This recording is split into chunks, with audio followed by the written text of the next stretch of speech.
네, 여러분 만나서 반갑습니다. 지금 소개받은 양재성 목사이고요. 저는 감리교단에 속해 있는 목사이고 지금 서울 그 서대문구 북가자동에 하여튼 조그만 교회를 개척해서 섬기고 있습니다. 저희 교회가 아마 2018년도에 녹색교회로 지정이 돼서 녹색교회 소임을 또 감당하고도 있긴 한데요. 교회를 통해서 어떻게 환경운동을 할 수 있을까?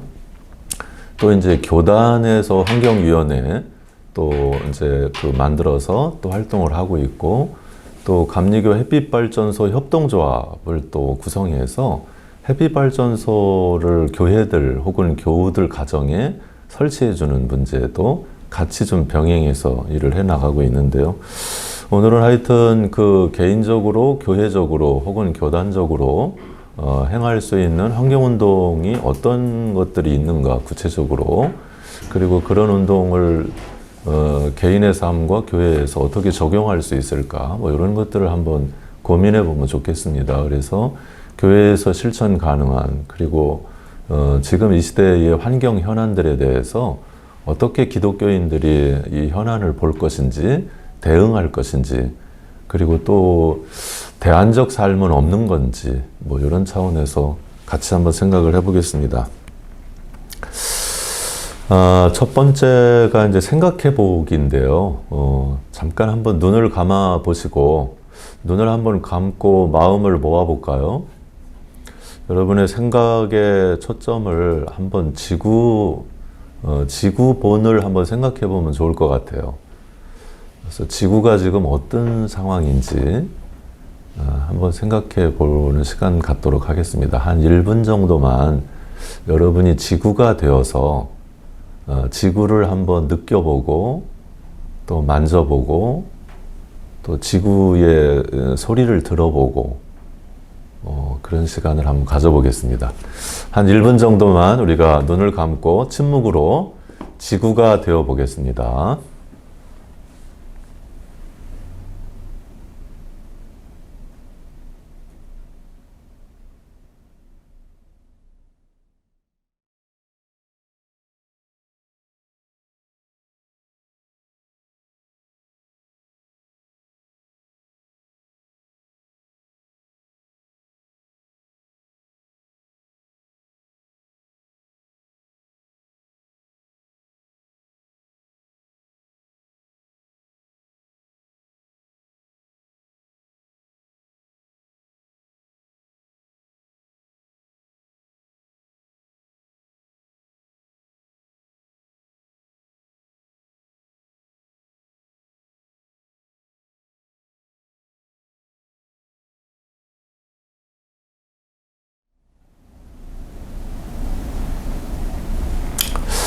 네, 눈을 뜨고 한번 몇 분 정도 한번 나눠볼까요? 지구가 되어본 느낌들을.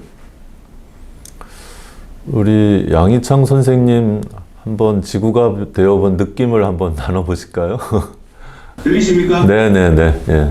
예, 죄송합니다. 바다가 되어보기도 하고, 나무가 되어보기도 했는데요. 네. 오염으로 몹시 힘들어하는 느낌을 받았습니다. 네. 네, 하여튼 뭐 다른 분들도 다 대동소이할 거라고 생각이 되어지는데, 하여튼 어떤 행성이 지나가다가 지구라는 행성을 만났다고 그래요. 그래서 그 행성이 지구 너 괜찮니? 요새 지낼만 하니? 라고 물어보니까 요새 죽겠어. 그래서 무슨 일이 있니? 그러니까 아니 우리 여기에 그 호모 사피엔스라는 존재들이 타고 있는데 그 존재들 때문에 지금 너무너무 힘들어. 뭐 이런 얘기를 했다고 그러는데, 그런데 그 지구가 이제 그 행성한테 그래도 괜찮아. 조금만 지나면 호모 사피엔스가 없어질 거니까 뭐 이런 이제 농담을 했다고 그럽니다.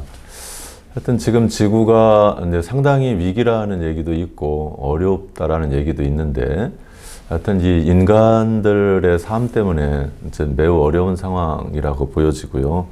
그래서 하여튼 이 지구 공동체에 대한 예수님의 어떤 가르침이라고 그럴까요? 저 공중에 나는 새를 봐라. 혹은 저 들에 펴 있는 백합화를 봐라. 어떤 이제 예수님의 시각은 이제 소유적 시각이기보다는 존재론적 시각이었던 것 같아요.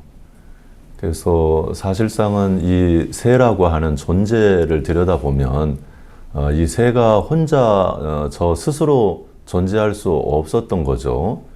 아마 이 세상에 존재하는 모든 이제 그 생명체들이 저 혼자 저 홀로 그리고 스스로 존재할 수는 없죠. 그래서 결국은 우주적으로 우주가 작동해야 생명 하나가 존재할 수 있고 꽃 한 송이가 피어날 수 있다라는 생각을 갖는다면 아마 우리가 지구에서의 삶이 이렇게 야만적으로 막 살지는 않을 것이다 라는 생각을 좀 가져봅니다. 지금 우리는 이제 상당히 큰 전환을 요구받고 있는데요. 이 삶의 전환을 어떻게 풀어나갈 거냐가 지금 환경 문제에서 굉장히 중요한 과제입니다. 실제 2008년도에 노벨 평화상을 탔죠. 그 IPCC 파차우리 의장이 그 수락 연설을 통해서 이제 밝힌 얘기를 들어보면 이 지구를 구원할 수 있는 것은 과학기술이 아니고 인류의 태도, 즉 삶의 방식의 전환에 있다. 이렇게 이제 이야기한 적이 있는데요. 요즘에 이제 청소년 그 세계 환경 그 운동가죠. 스웨덴의 그레타 툰베리도 이제 비슷한 얘기를 하죠.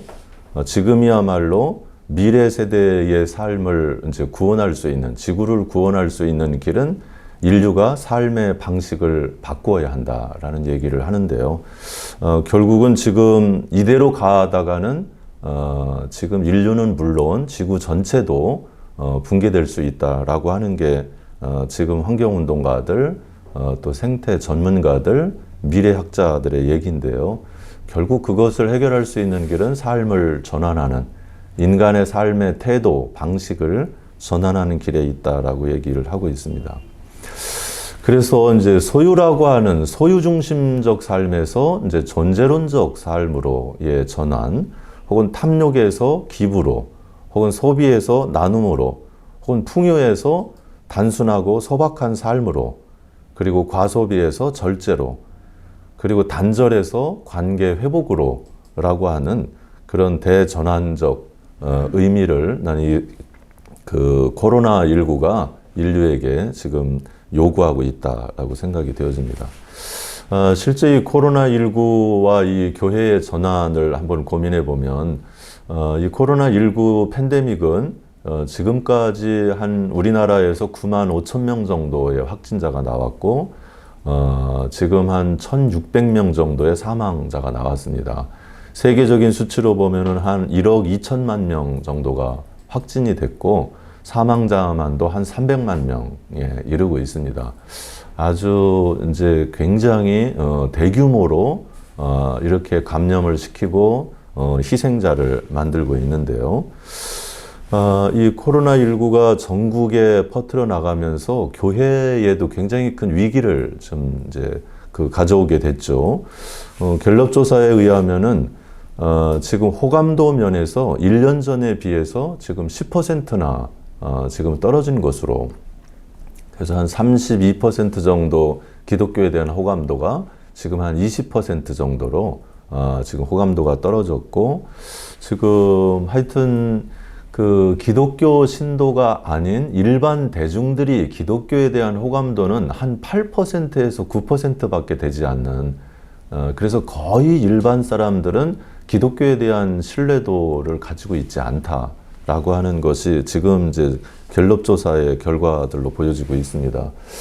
그래서 지금 인류는 이 경제 중심에서 이제 문화적 삶으로, 그리고 인간 중심에서 생명 중심으로, 그리고 방만한 삶에서 단순 소박한 삶으로, 그리고 어떻게 보면 참 아이러니하게 지금 그 1년 지금 한 3, 4개월 정도 우리가 이제 코로나와 같이 살고 있는데, 실제 코로나의 최대 수혜자는 오히려 지구 환경이다.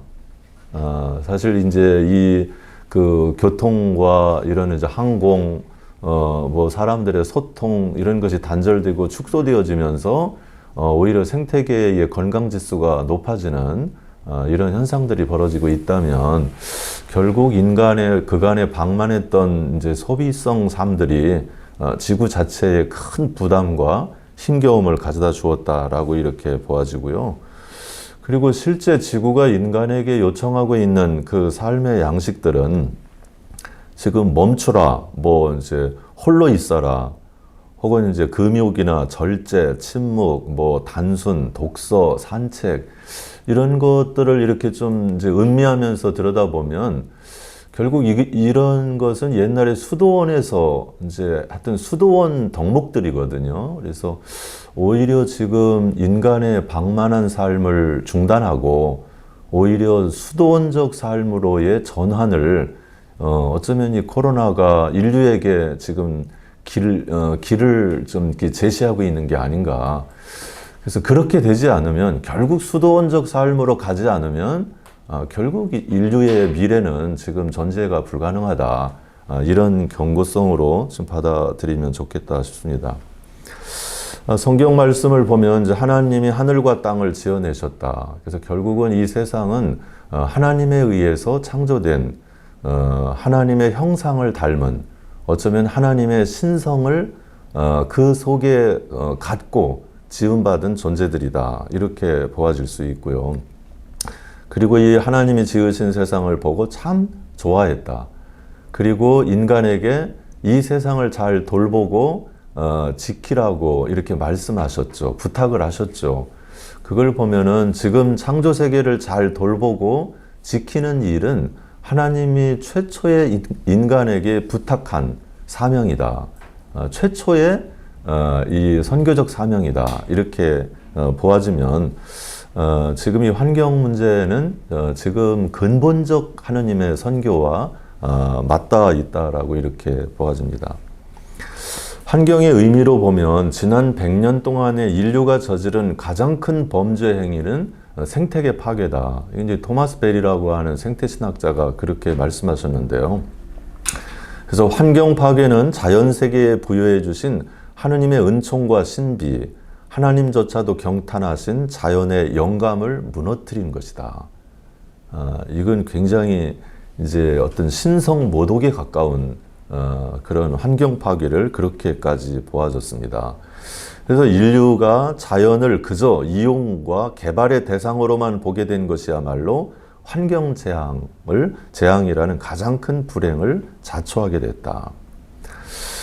그런데 사실 이 자연은 아까도 잠깐 말씀드렸지만 하나님의 말씀으로 지어졌고 하나님의 속성을 가지고 있는, 그래서 하나님의 신비와 하나님의 신성을 담고 있다라고 보아진다면 이 자연을 하나의 이용의 대상으로 착취의 대상으로 여기는 것은 하나님의 이 신성에 대한 일정 부분 모독이다, 이렇게 보아집니다.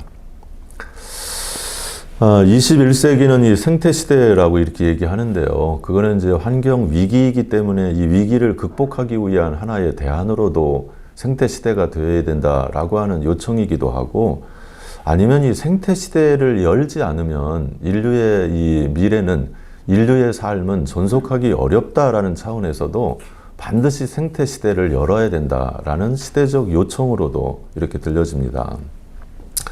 그래서 하여튼 이런 새로운 선교가 지금 교회에 요청되고 있다라고 보아지고요.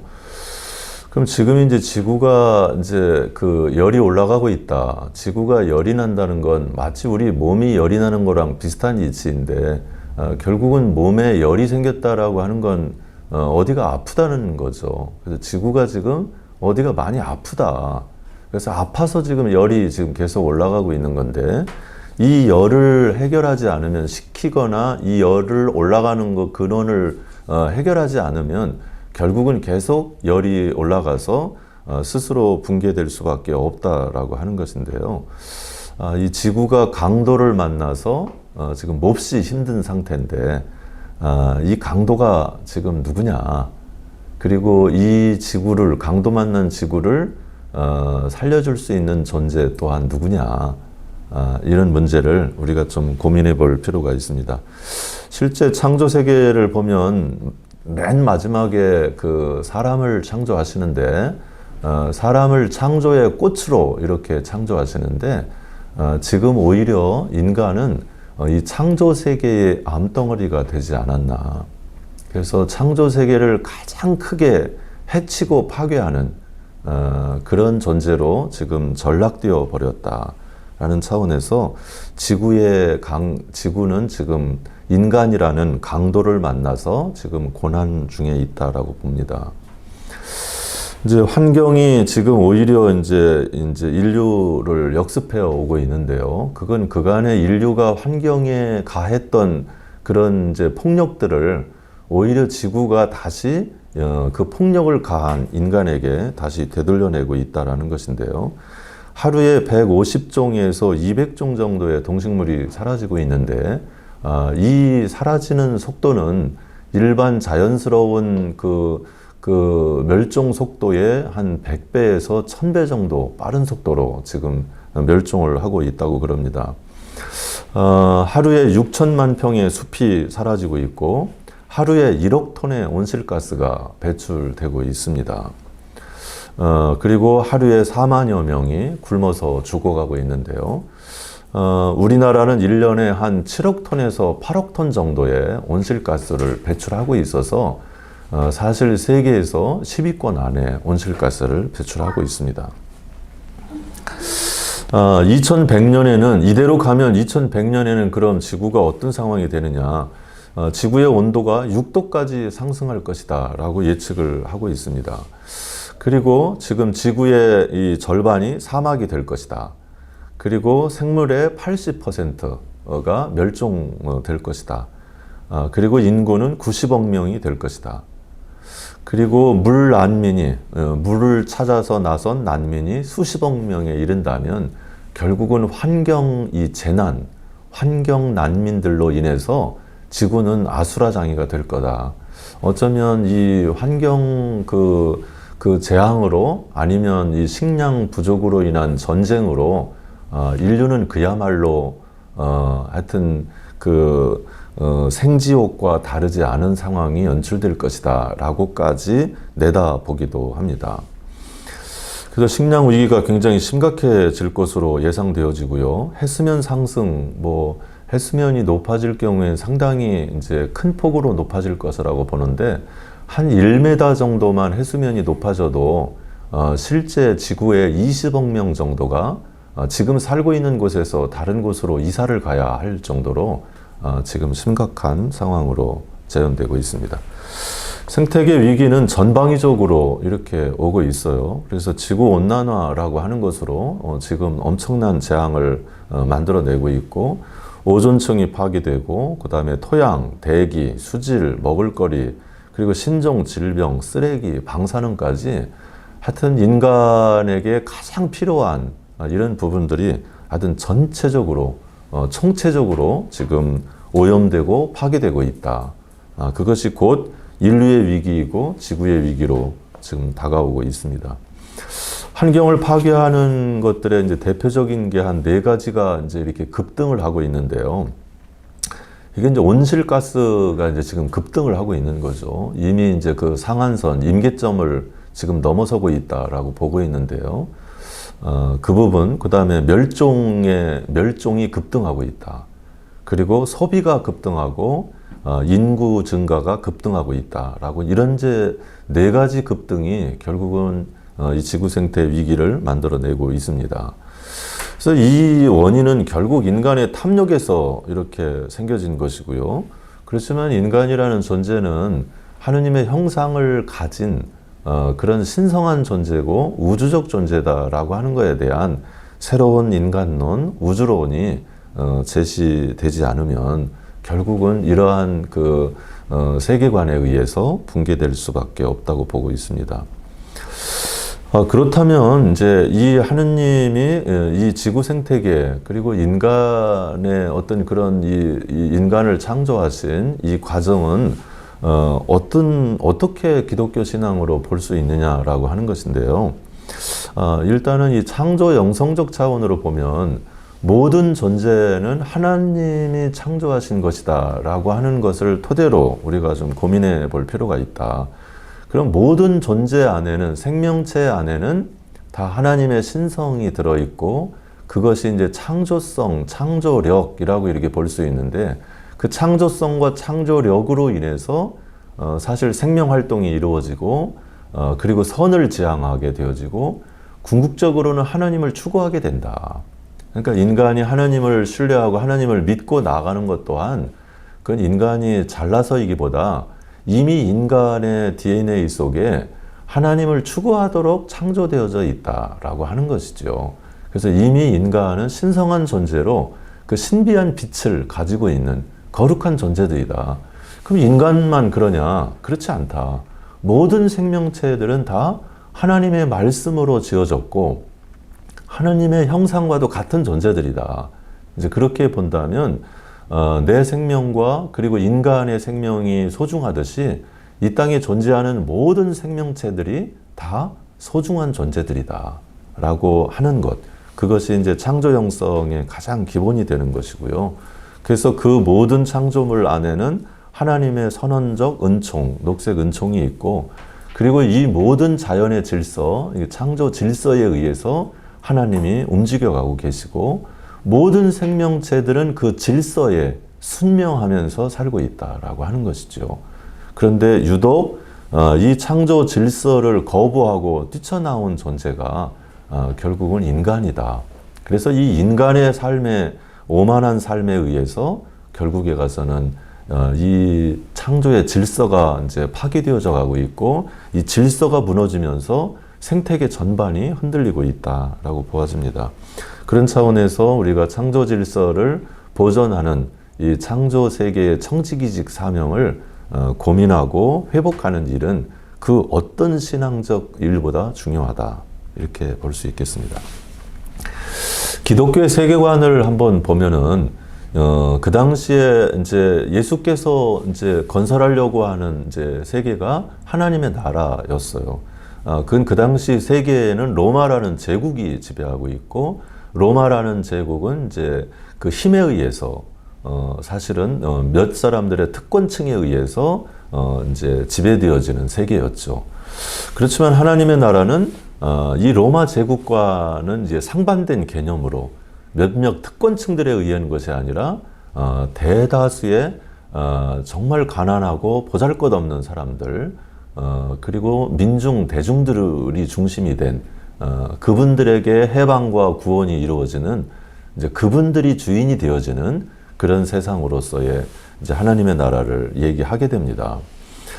그리고 이 이제 기독교 논리는 지금 세상이 경제 논리로 이렇게 움직여 나가고 있다면 기독교는 생명 논리로 움직여 나가고 있습니다. 그래서 예수께서도 끝끝내 생명 하나를 살려내시기 위해서 애쓰시는 모습들을 보게 되어지죠. 그래서 생명을 살리는 일과 평화로운 세상을 만드는 일, 건설하는 일이 바로 하나님 나라를 이 땅에 실현하는 일입니다. 그래서 생명을 살리는 일은 바로 이 환경운동과 직결되어져 있는 것이죠. 그래서 사실은 하나님 나라 운동은 바로 생명을 살리는 바로 환경선교가 그 기반이 되어서 움직여갈 수 있다. 그럼 이제 생태 영성적으로 보면은 아담은 이제 정원사로 하느님이 부르심을 받고 노아는 야생동물 보호자로 그리고 예수는 생태주의자로 예수께서 비유를 들어서 이제 하느님 나라를 설명하시는데 그건 이제 예수의 비유 중에 근 70~80%가 다 이 자연의 질서를 통해서 비유를 하셨다라고 이렇게 보아지면 자연의 질서가 하나님의 영적인 질서와 가장 많이 닮아 있다. 예수님은 그렇게 본 입장에서 그는 생태주의자였다. 이게 프란츠 알트의 생각입니다. 그리고 동방교회의 생태적 기독론인데요. 서방교회는 예수는 인간을 위해서 십자가를 졌지만 동방교회 전통은 예수님은 인간뿐만 아니라 모든 피조 세계를 구원하시기 위해서 십자가를 지셨다. 이렇게 보아지고 있고요.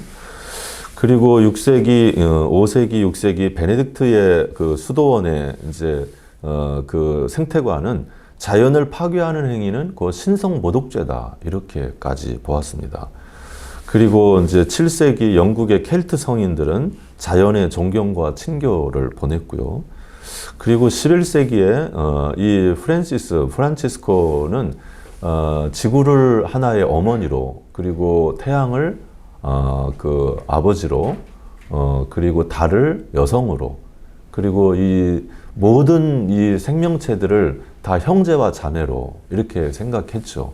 그래서 실제적으로 이 우주 생태계 전체를 하나의 가족으로 이렇게 보았습니다. 그래서 우리가 다 가족이다, 한 가족이다.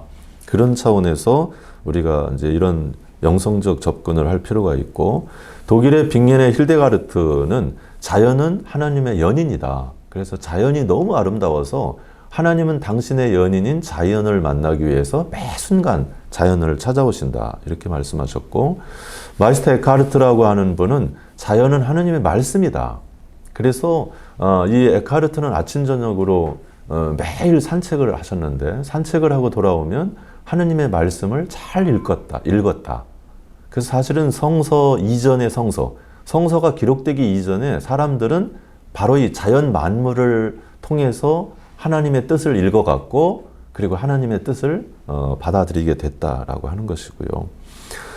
몰트만은 창조는 예전에 끝난 것이 아니라 지금도 계속 진행 중이다라고 보았습니다. 슈바이처는 바로 이 자연세계의 생명은 다 하나이며 한 생명으로 다 연결되어져 있고, 그 생명은 다 신비 그 자체다. 이렇게 말씀하셨고요. 쉐리 맥페이그라고 하는 생태신학자는 지구라고 하는 이 존재는 하느님의 몸과도 같다. 그래서 지구를 파괴하는 행위는 곧 하나님의 몸에 상처를 입히는 행위다. 이렇게 보았고요. 그리고 도드라고 하는 생태신학자는 자연은 우리를 하나님께로 이끌어가는 영적인 안내자다. 이렇게 소개를 했습니다. 그래서 이 환경선교를 정의해보면 한 5가지 정도로 정의를 해볼 수 있는데요. 그건 창조 질서를 보존하는 신앙운동이다. 이렇게 볼 수 있고요.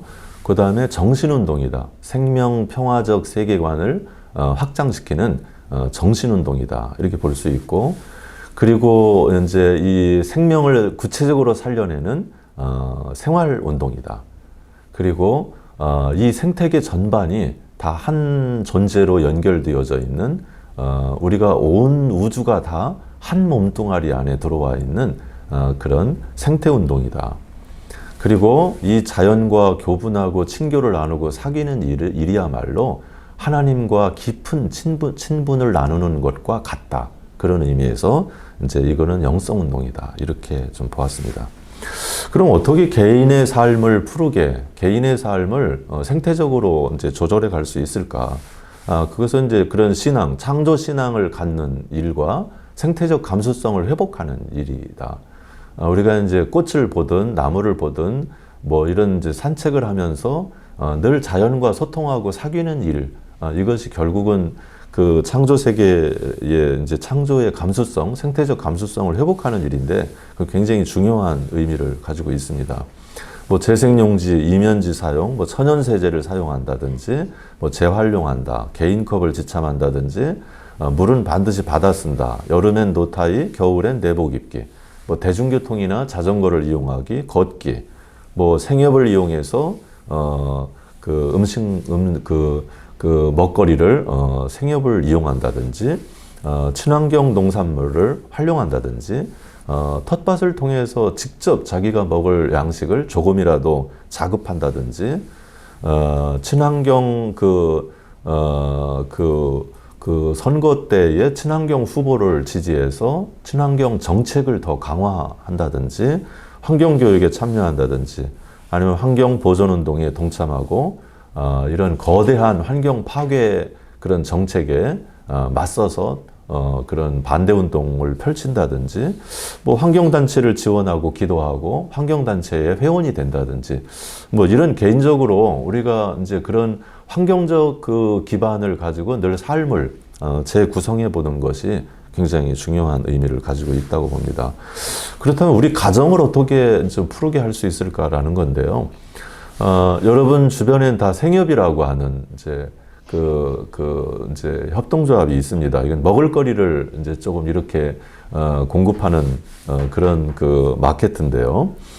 이런 생협을 이용해서 먹을거리를 장만한다든지, 그러면 이 생협에 들어오는 먹을거리는 결국은 유기농 농산물들이 들어오기 때문에 유기농 농사를 짓는 사람들을 살려내게 되어지고, 유기농 농사를 짓는 사람들은 이제 농약과 제초제 이런 것들을 쓰지 않고 농사를 짓기 때문에 결국 땅을 살리게 되고, 그럼 땅이 살아나면 결국 땅 속에 있는 미생물과 생명체들이 건강하게 되어지고, 그걸 토대로 해서 결국 생태계 전체가 지금보다 훨씬 건강하게 이렇게 보존할 수 있게 되어집니다. 그러니까 내 몸은 건강한 먹거리를 이제 먹을 수 있어서 건강해지고, 우리 식구는 그렇게 건강해지고, 또 그런 의미 있는 농사를 짓는 사람들을 또 돕게 되어지고, 그 사람들이 잘 건강하게 살 수 있도록 해주고, 그 사람들의 건강한 농사 방법을 통해서 이제 자연 만물이 건강해지는, 어떻게 보면 이제 그 하나의 사건이 연쇄적으로 굉장히 많은 엄청난 일을, 내가 좋은 먹거리만 내가 골라서 먹어도 결국은 이 땅을 살려내는 일까지 갈 수 있다라고 하는 차원입니다. 그리고 초록가게를 통해서 생명밥상 빈그릇 운동, 음식물을 남기지 않고 이제 먹는 운동, 그 다음에 초록가게를 이용하자, 이제 그 자원 재활용, 재사용 운동이죠. 그 다음에 쓰레기를 줄이고 분리수거하자, 에너지를 절약하고 천연세제를 사용하고, 실내 적정 온도를 준수하고, 친환경 상품을 구매하고, 이런 생태 기행, 뭐 지역의 환경운동에 동참하자, 뭐 이런 이제 가정적으로 해볼 수 있는 것도 한번 해보면 좋겠다 싶습니다. 그리고 이제 교회를 그럼 어떻게 풀게 할 거냐. 이제 이게 이제 녹색교회를 세우자라고 하는 것인데요. 녹색교회는 이제 세우는 일, 그 다음에 교회 안에 생태 의식을 강화하는 일, 그 다음에 교회 안에서 모든 교육의 이런 그 생태 환경 교육을 이제 할 수 있는 일. 근데 교회에서 뭐 먹을거리나 이제 그 식사 시간에 반드시 이런 그 생명밥상 빈그릇 운동을 실천해보는. 그리고 이제 교회 안에 초록가게를 두는. 그래서 여러분이 필요하지 않는 그러나 쓸만한 물건들을 교회에 가져오면 그게 교회에서 좀 분류를 해놓아서 가져가기 좋게 이렇게 정리를 해놓으면 예배를 마치고 필요한 사람이 그걸 가지고 가서 재활용하고 재사용하게 되어지는 이제 그런 이제 초록가게 운동, 그 다음에 생협 운동, 교회 안에 생협을 두어서 사실상은 생협에 주문을 해 두었다가 토요일 날 이제 물건을 가지고 오면 주일 날 예배 드리러 왔다가 그 생협 물건을 가져가게 되어지는, 뭐 교회에서 하는 수련회, 뭐 캠프 이런 걸 다 생태적으로 할 수 있는, 그리고 교회 내 에너지를 전략하고 친환경 건축을 또 이루어내고, 하여튼 교회가 적극적으로 환경 현안에 참여하는 뭐 이런 등등의 일들을 하는 교회를 우리가 이제 녹색교회라고 이렇게 보아지는데요.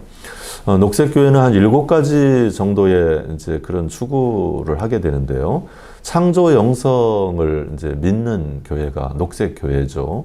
그래서 모든 창조물 속에는 하나님의 형상과 하나님의 신성이 담겨져 있다라고 보아서 어떤 피조물도 함부로 대하지 않고 어떤 피조물도 다 존중하고 귀하게 여기는 그런 마음, 그게 이제 우선적인 마음이고요.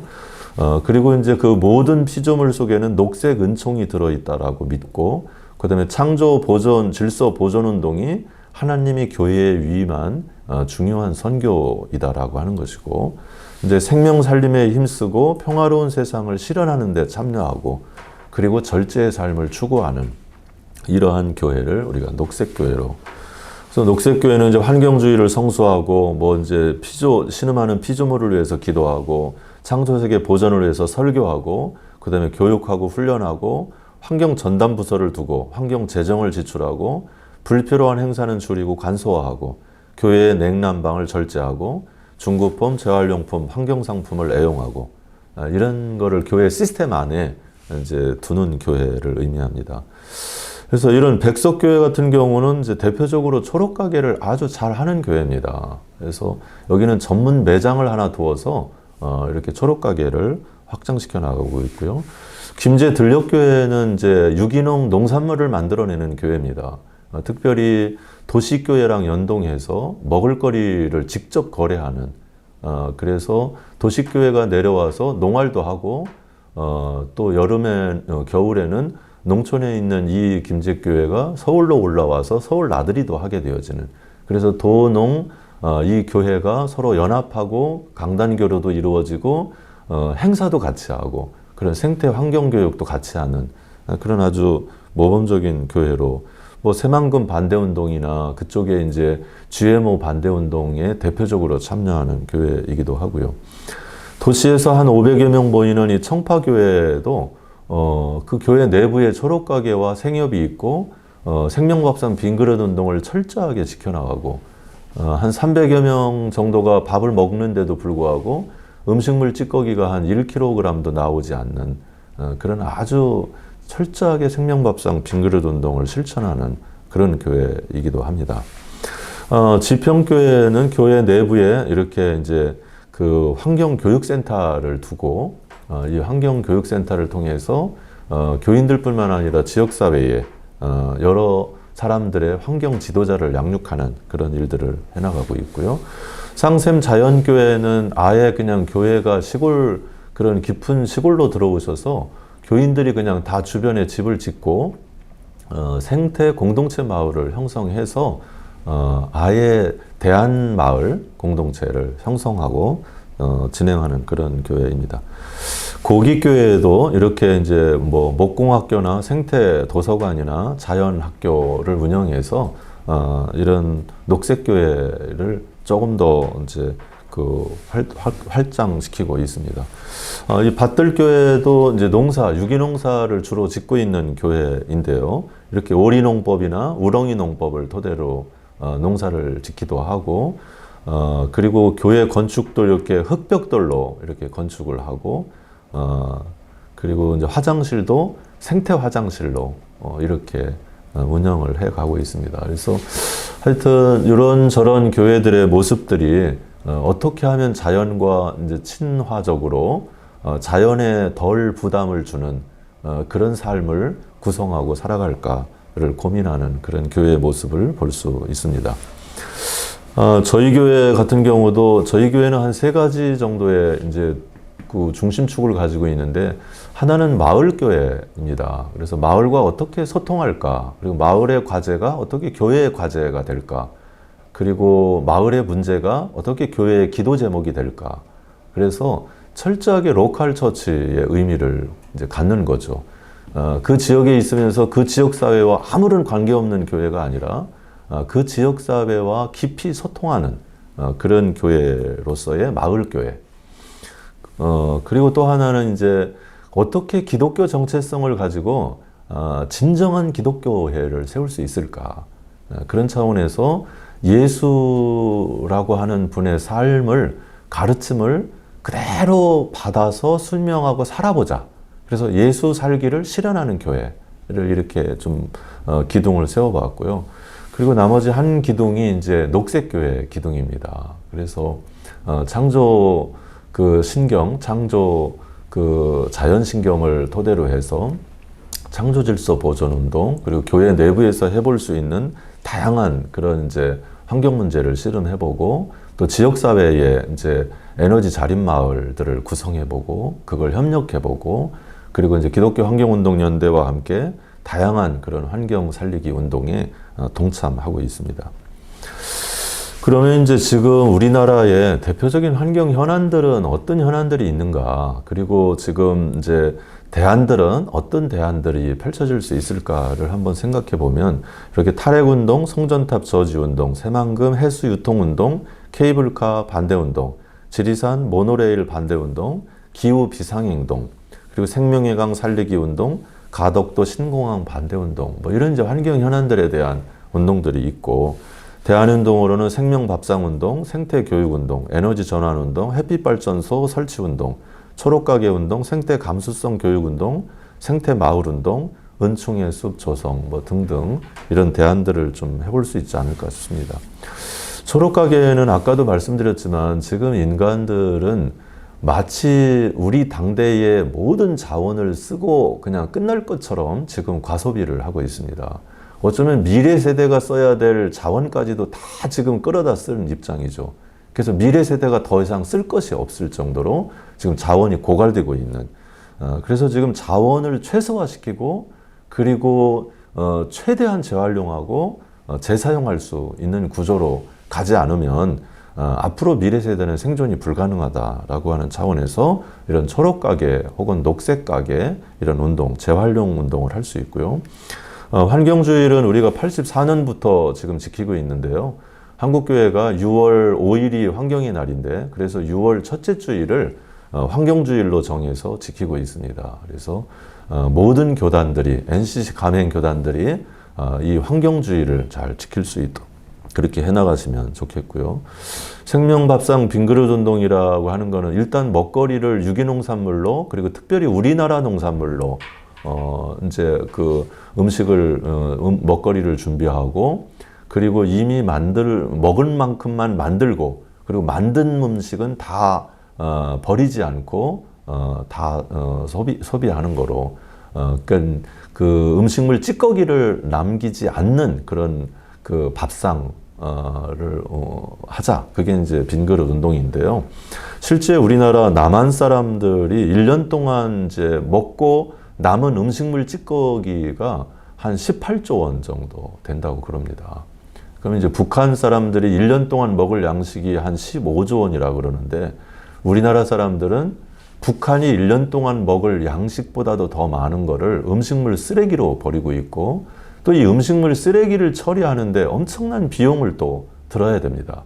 그리고 거기에서 땅에 묻으면 그 땅 속에서 또 침출수가 나와서 땅 지하수를 오염시키고 땅을 오염시키는 제3, 제4의 오염원이 되어버리는 그런 차원에서 이 생명밥상 빈그릇 운동은 아주 굉장히 중요한 운동이기도 합니다.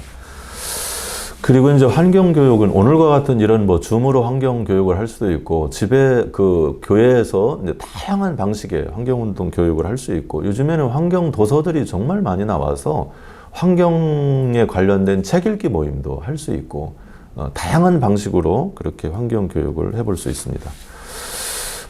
그래서 이 지금 이제 지구 온난화 억제 운동으로서는 이제 에너지를 절약하자. 뭐 우리나라는 지금 뭐 선진국에 비해서 1.5배에서 2배 정도의 에너지를 지금 쓰고 있는 나라입니다. 그러니까 에너지를 96%에서 7%를 수입하는 나라인데 지금 사실상 에너지 소비는 선진국의 2배 수준으로 쓴다면 이거는 앞으로 정말 망할 수밖에 없는 나라가 되어지겠죠. 그런 차원에서 에너지를 절약하자. 그 다음에 대중교통을 이용하고 재생용지를 사용하고 햇빛발전소를 설치하고 나무 심기에 참여하자. 저희가 이제 은총의 숲 몽골 쪽에 나무 심기 운동을 10년째 해오고 있는데요. 이 은총의 숲은 몽골의 이제 그 사막화를 방지하기 위한 몽골이라고 하는 나라의 생존이 걸려있는 사막화를 막기도 하지만 결국 숲을 조성해서 지구의 허파를 확대하는 그런 의미에서 지금 지구 온난화, 이 기후재앙을 조금이라도 막아낼 수 있는 그런 대안적 운동이다라고 볼 수 있습니다. 그리고 우리가 이제 생태 마을을 좀 구성할 필요가 있는데요. 이제 1930년대 간디 선생님이 마을이 세상을 구원할 것이다 이렇게 얘기했어요. 그때만 해도 이 인도에는 한 80만 개의 마을이 있었다고 그러는데 이 80만 개의 마을이 자치, 자립, 자급할 수 있다면 이 마을을 통해서 인도 전체를 구원할 수 있을 것이다 라고 본 겁니다.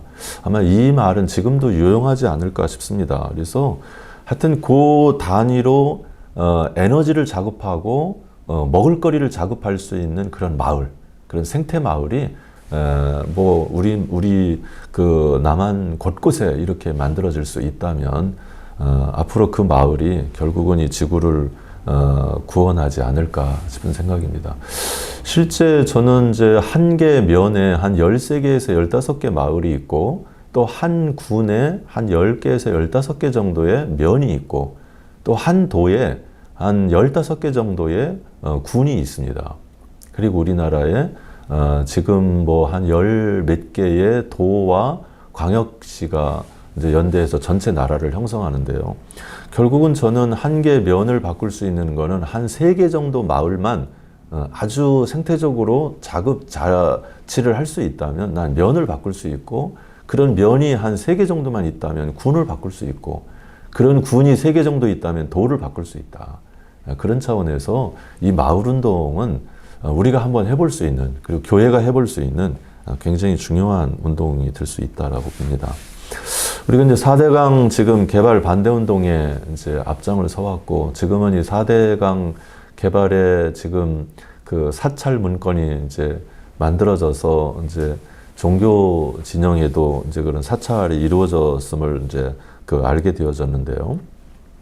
하여튼 이 4대강 개발은 설득력도 없고 합리성도 없지만, 하여튼 권력이 국민들을 아주 무시하고 아주 강권적으로 진행한, 그리고 세월이 지나서 지금 엄청난 22조 5천억이라고 하는 어마어마한 돈이 들어갔음에도 불구하고 지금 그 보호를 다 해체해야만 하는, 어쩌면 우리가 4대강을 반대한 이유들이 다 보호를 막고 나서 발생하게 되어진, 그래서 그것을 다시 이제 그 보호를 열고 보호를 해체시키는, 그래야만 4대강을 살릴 수 있다라고 하는 게 지금 다 이제 법적으로, 법리적으로도 이제 그 결정이 내려지고 있습니다. 하여튼 이 4대강 이제 개발 반대 운동에 우리가 이제 앞장서서 반대 운동을 해왔고, 아마 오늘 신문에 보니까 서울대 이준구 교수가 바로 가덕도 신공항이 앞으로는 제2의 4대강 사업이 될 것이다라고 이제 우려하는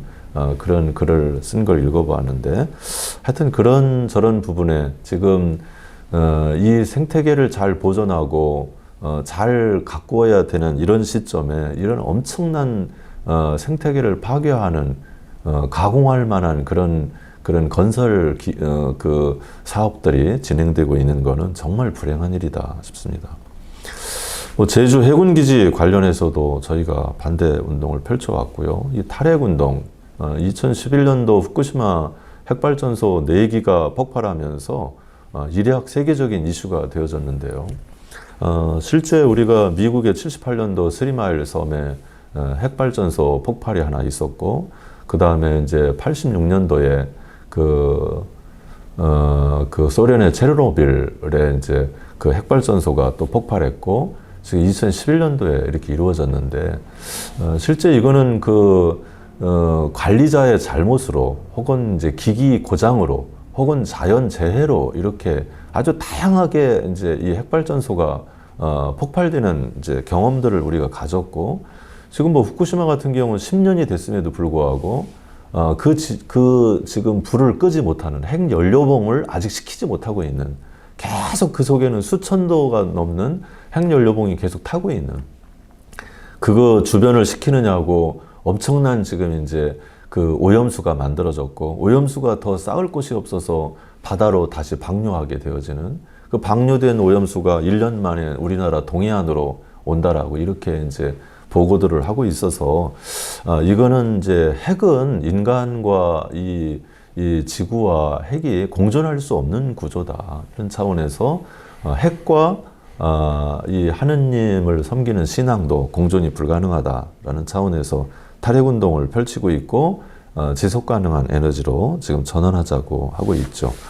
지금 새만금 관련해서도 저희가 반대운동을 정말 열심히 지극정성으로 했는데, 결국은 새만금 방조제가 막히고 난 다음에 굉장히 많은 부작용들이 일어나고 있어서, 이거는 해수 유통을 해야 된다라고 하는 게 지금 한 5, 6%가 지금 해수 유통을 해야 된다라고 지금 주장을 하고 있습니다. 그래서 하여튼 이 부분도 지금 저희가 강력하게 요구하고 있는 입장이고, 송전탑도 결국은 송전탑이라는 게 이제 그 원자력 발전소에서 만들어진 에너지가 지금 이제 우리 집까지 오려면 굉장히 이제 많은 송전탑을 거쳐서 오게 되어집니다.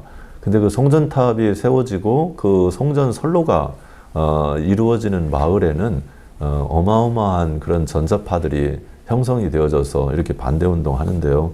청도나 지금 밀양 쪽에 이렇게 지금 반대운동 하는 모습들이고, 우리가 지금은 이제 홍천 쪽에 반대운동이 이루어지고 있습니다. 근데 하여튼 지금 뭐 반대운동 해도 결국은 이제 밀어붙이기식 해서 송전탑들이 밀양도 청도도 다 들어왔는데, 어쨌거나 뭐 우리가 싸워봐야 다 들어오는 걸 어떻게 할 거냐라고도 얘기하지만, 실제 홍천 같은 경우는 지금 계속 잘 막아내고 있고, 우리가 이건 꼭 막아내서 앞으로 이 문제를 단순히 그냥 국가에만 맡겨둘 사안들이 아닌 그런 우리 생태계를 우리가 돌보고 지켜야 하는 것으로 지금 반대운동에 함께하고 있습니다. 설악산 케이블카도 지금 반대운동에 앞장서고 있는데요. 실제 이 설악산 케이블카는 한번 그 환경부의 이제 결정으로 취소되었다가 아이러니하게도 또 다시 이제 재론이 되어져서 지금 추진이 지금 뭐 다시 진행되는 것으로 지금 결정이 거의 나고 있는데요. 하여튼 그래도 이 부분을 계속 반대하는 운동을 지금 펼치는 데 함께 하고 있습니다. 이런 식으로 이제 자연과 어떻게 우리가 소통할 건가라고 하는 구조를 좀 우리가 고민해 봐야 되지 않는가 싶고요. 그래서 이제 생태적 미션 사명으로 우리가 생각해 보면 이 단순 소박한 생활, 결국은 이제 좁은 길로 가자라고 하는 건데요. 넓은 길로 우리가 살아왔다면 이제야말로 우리의 삶을 방만했던 삶을 줄여내고 단순하고 소박하게 자발적 가난에 참여하고 그렇게 좁은 길로 가는 결단을 좀 내려야 되지 않을까 싶습니다. 제인 구달 박사는 희망의 이유라고 하는 책에서 이제 지구를 구할 4가지가 자연의 재생 능력과 인간의 두뇌 그리고 과학기술, 생명을 살리고자 하는 인간의 불굴의 열정이라고 얘기했는데요. 결국은 이 이제 자연의 재생 능력은 결국은 하나님의 몫이죠. 그래서 하나님의 몫인 자연의 재생 능력과 그 다음에 인간의 두뇌, 과학기술 등등 생명을 살리고자 하는 인간의 불굴의 열정, 이거는 인간의 몫인데요. 하나님의 몫과 자연의 몫이 함께 연동되어질 때 우리 지구를 구해낼 수 있다라고 이렇게 볼 수 있습니다. 로이드 기링 박사는 가이아와 기독교의 녹색화라는 책에서 이 과학의 이제 지나친 과학의 진보가 어쩌면 이 세상 자연 만물 속에 들어와 있는 이 신성을 저 피안의 세계로 이제 추방시켜 버렸는데, 그것이 결국에 가서는 이 자연이 신성을 잃고 영감을 잃어버리면서 이 장엄함을 잃어버리면서 오히려 착취와 개발이 더 강화되어졌다라고 보아지기 때문에 결국 우리가 지구 생태계를 살려내기 위해서는 저 피안으로 추방시킨 이 신성을 다시 이 세계로 데리고 와야 된다라고 이렇게 보아지고 있습니다. 마이스테 카르트라고 하는 사람은 만물이 제 모습에서 하나님을 드러내 보일 때 하나님은 비로소 하나님이 되신다 이렇게 말씀하셨는데요. 실제 여러분들의 이제 그 토마스 베리의 우주 이야기나 뭐 이 위대한 과업, 뭐 이런 이제 그 지구적 삶, 뭐 생태대 이런 등등의 삶들을 보면 6,500만 년 동안 되어져 온 이 신생대가 이제 마지막 종착점에 와 있다. 여기서 그냥 지구가 종말을 고할 건지 아니면은 전혀 다른 삶의 태도, 삶의 방식, 그게 이제 이 우주의 신성한 가치를 회복하고 이제 우주론을 다시 이제 그 생태적 우주론 혹은 뭐 영성적 우주론을 다시 회복하는 일인데, 그런 걸 토대로 해서 생태대라고 하는 새로운 질서, 새로운 시대를 열 것이냐라고 하는 것이 지금 기로에 서 있다라고 봅니다. 그래서 우리가 이제 이 지구 이제 그 붕괴 혹은 생태계 파괴, 이게 뭐 크게는 인간의 탐욕에 의한 이 산업 문명의 극대화, 과학 기술의 어떤 극대화, 이것이 결국은 이 자연 생태계를 파괴하고 붕괴시키고 있다면, 또 다른 이론적 의미로 보아진다 그러면 이 이론적 의미로서는 바로 이 영성적 우주론, 이 생태적 우주론을 상실했기 때문이다. 어쩌면 이 지구 생태계 속에 있는 하나님의 형상, 신성한 가치를, 신성한 빛을 우리가 상실했기 때문에 결국은 이 우주론을 잃어버렸기 때문에 이런 생태계 파괴가 오게 됐다. 그렇게 이제 볼 수도 있겠습니다. 그런 차원에서 크게 보면은 이제 이 과학기술의 우주의 미래를 지구의 미래를 맡기는 거는 한계가 있다라고 하는 게 분명하고요. 근데 오히려 이러한 때일수록 우리는 종교의 의미, 종교의 역할이 굉장히 중요한 때가 됐다. 이제 인간이라는 존재도 저 스스로 존재할 수 없는, 그래서 인간이라는 존재의 나이가 우주의 나이와 같다. 이제 토마스 베리는 이제 인간의 나이를 137억 살로 이렇게 보아지고 모든 진화 과정 속에 있었던 모든 DNA의 정보를 지금 인간이 다 가지고 있다라고까지 이렇게 보고 있어요. 그렇게 차원으로 거슬러 올라간다면 결국 하나님의 말씀, 하나님의 어떤 그 신성한 가치, 이것이 다 모든 생명체에 다 들어와 있다. 그런 입장에서 우리가 이 우주론을 생각하고 모든 존재가 다 이렇게 관계성 속에 하나의 존재로 관계되어져 있다라고 볼 수 있다면 아마 이렇게 쉽게 이 자연을 함부로 대하거나 이렇게 지구 생태계를 이렇게 개발과 이용의 대상으로 보는 이런 야만적 삶은 중단되지 않을까. 이제 그런 차원에서 한번 고민해 보면 좋겠습니다. 제 얘기는 이렇게 마치도록 하겠습니다. 딱 1시간 정도 얘기를 나눴습니다. 고맙습니다.